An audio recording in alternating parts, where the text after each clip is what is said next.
Hi everyone, Namaste, welcome और welcome back to my channel Colors of Life and welcome to another video. I hope आप सब अच्छे होंगे। आज मेरी वॉइस में वो एनर्जी नहीं मिलेगी because I am not well. मैं हॉस्पिटल से डिस्चार्ज होके आई हूँ। कल सुबह को मैं हॉस्पिटल में एडमिट थी और मेरी तबीयत बहुत ज़्यादा ख़राब हो गई थी। मुझे रात के 2 बजे इमरजेंसी में ले जाके एडमिट किया गया था।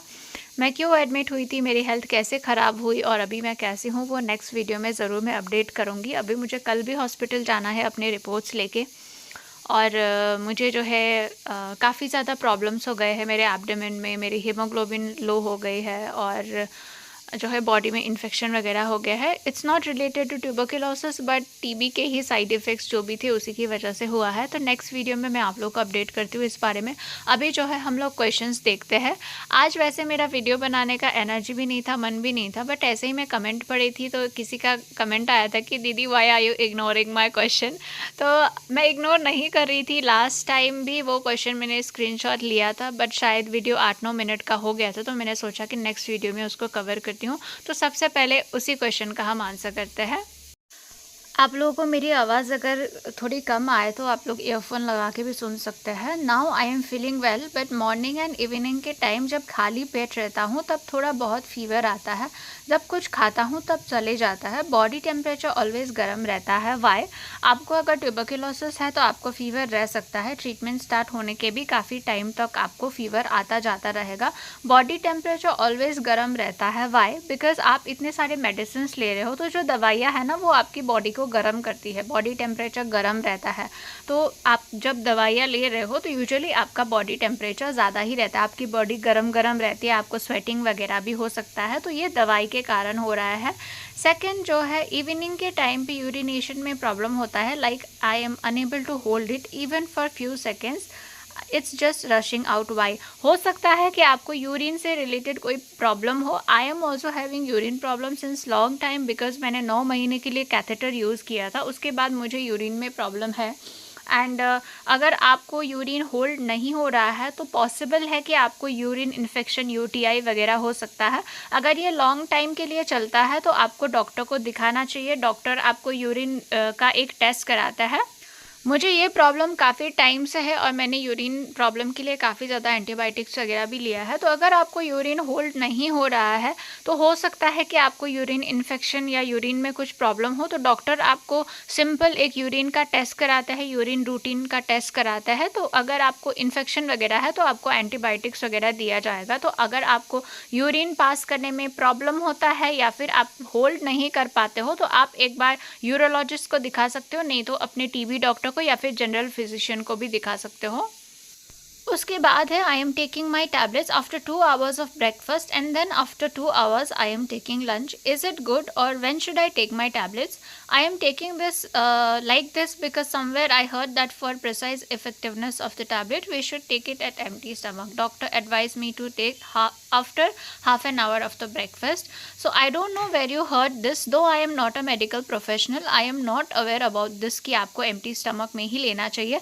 Some tablets are supposed to be taken empty stomach, जैसे पैन डी होता है, पेंटोसिड एंटासिड टैबलेट होता है, वो आपको empty stomach में ही लेना है। आपको 30 मिनट्स बिफोर ब्रेकफास्ट ही लेना है। लेकिन जो टीबी के टैबलेट्स मोस्टली होते हैं वो after breakfast, after food suggest करते हैं। तो मैं आफ्टर 30 मिनट्स ऑफ जो मेरा ब्रेकफास्ट है, ब्रेकफास्ट के 30 मिनट्स के बाद ही लेती थी टीबी के टैबलेट्स। तो I think you should take as suggested by doctor. अगर आपके डॉक्टर ने 30 मिनट्स बाद लेने के लिए बोला है तो आपको 30 मिनट्स के बाद ही लेना चाहिए। बिकॉज सम टैबलेट्स जो है उसको आफ्टर ब्रेकफास्ट ही लेना होता है, उसको एम्प्टी स्टमक में लेना नहीं होता है। अगर डॉक्टर ने उसको एम्प्टी स्टमक में लेना बोला है आप एम्प्टी स्टमक में लीजिए। अगर डॉक्टर ने बोला है कि आपको आफ्टर 30 मिनट्स ऑफ ब्रेकफास्ट लेना है तो आप डॉक्टर की बात सुनिए, डॉक्टर की बात पे ही करिए, क्योंकि बहुत जगह से आप बहुत सारी चीज़ें सुनते हैं but you can not follow everything. So do as suggested by your doctor. और मैंने भी अपनी टीबी की टैबलेट्स जो है आफ्टर 30 मिनट्स ऑफ ब्रेकफास्ट ही लिया है। और ज़्यादातर जो पेशेंट्स है टीबी के, उनको जो टीबी के टैबलेट्स है वो आफ्टर फूड ही सजेस्ट करते हैं। तो कोई टैबलेट अगर बिफोर फूड वाला है तो बिफोर फूड लीजिए, और अगर डॉक्टर ने ही आपको आफ्टर फूड सजेस्ट किया है तो आप आफ्टर फूड ही लीजिए। नेक्स्ट क्वेश्चन है, मैं ऑस्ट्रेलिया से हूँ, मेरे हस्बैंड को ब्रेन टीबी है, उनको मेरे हस्बैंड को आई से नहीं दिख रहा है, 1 मंथ हो गए, टीबी मेडिसिन चल रही है, कितना टाइम लगेगा आईज ठीक होने में? तो टीबी मेडिसिन आपका चलता है 12 से 18 महीने, किसी किसी का 24 महीने भी चल सकता है। तो आई में जो प्रॉब्लम हो रहा है, हो सकता है कि वो मेडिसिन जो टीबी के कुछ मेडिसिन आईज में साइड इफ़ेक्ट करते हैं, उसकी वजह से ज़्यादा प्रॉब्लम हो रहा होगा। तो कितना टाइम लगेगा आई ठीक होने में, ये तो बता नहीं सकते हैं, वो तो आई के डॉक्टर ही आपके आई के टेस्ट वगैरह करके बता सकता है। तो आपका जो टीबी का ट्रीटिंग डॉक्टर है, जो डॉक्टर आपके टीबी का ट्रीटमेंट दे रहे हैं, उनको बताना ज़रूरी है कि आपको आई में प्रॉब्लम है।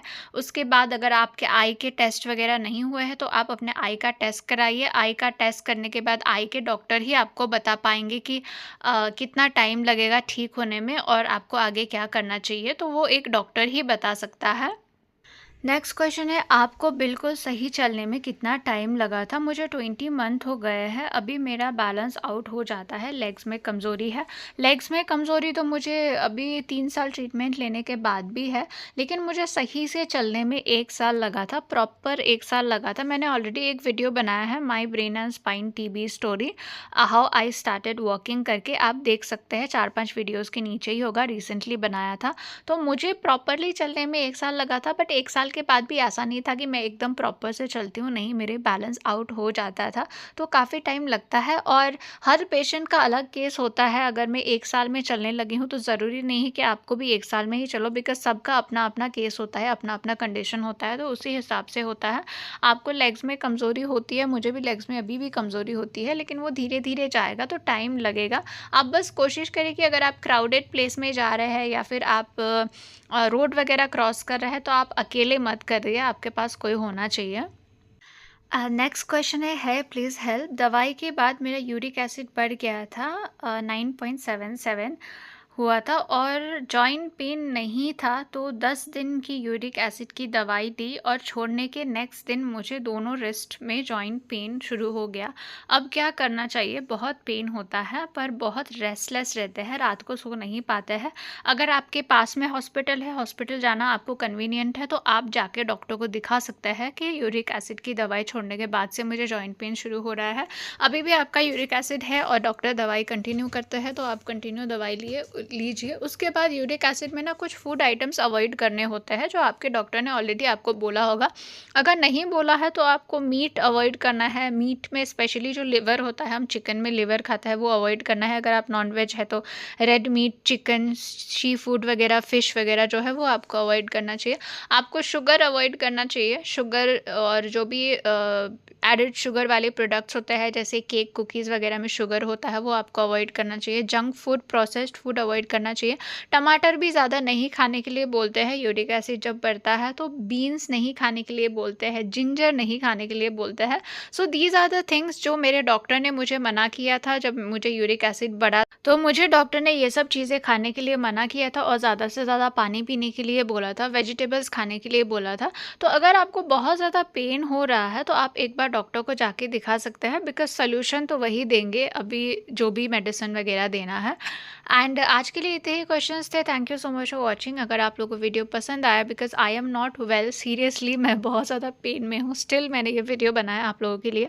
तो अगर आप लोगों को थोड़ा सा भी मेरा एफर्ट दिखता है, पसंद आता है, वीडियो हेल्पफुल होता है, तो प्लीज़ लाइक करिए, शेयर करिए, चैनल को सब्सक्राइब करिए। Thank you so much for watching. Bye.